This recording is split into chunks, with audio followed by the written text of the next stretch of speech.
collective, I see that you want change, you want flow, you want balance, you want reciprocity, you want things to go in your favor here.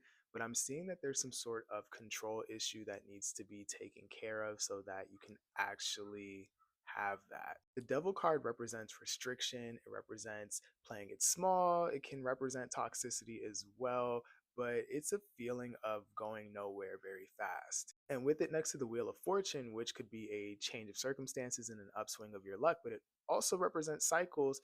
I'm seeing that some of you feel like you're in a situation where you're spinning your wheels, but not really gaining any traction.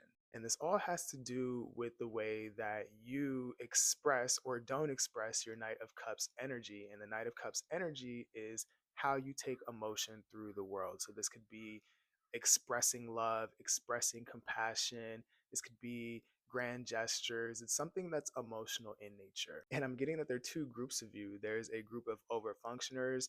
Y'all are the ones who always pour into people, pour into things.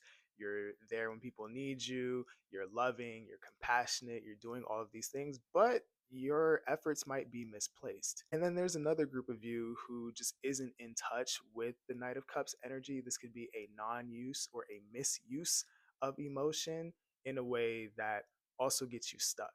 But both of these groups need to focus on the way that you use or don't use emotion is a means to control a situation, and that is the very thing that's keeping you stuck.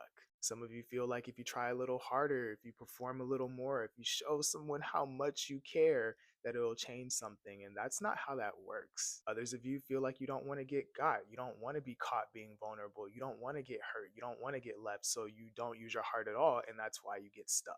However this occurs for you, you're being encouraged to examine what you actually want and how you need to move forward here. It's coming to terms with the best way to invest your time, money, energy, and in this case, emotion. This is a matter of making decisions that are going to lead you to situations that are balanced and reciprocal. And for a lot of you, the answer is doing the thing that you're not used to doing. A lot of you are running on autopilot, or you've been conditioned to show up or not show up a certain way in order to protect yourself. And that is totally valid. But what I'm seeing here is that what you're seeking and what you need at this time requires you to operate a little differently. It requires you to be more mindful of this Knight of Cups energy. So ask yourself, am I over functioning? Do I need to pull back? Or am I a person who doesn't show emotion, and do I need to give a little more of myself? Whatever your story is, I'm seeing that you're being encouraged to look your control issues in the eye and do something about it so that you can make life flow again.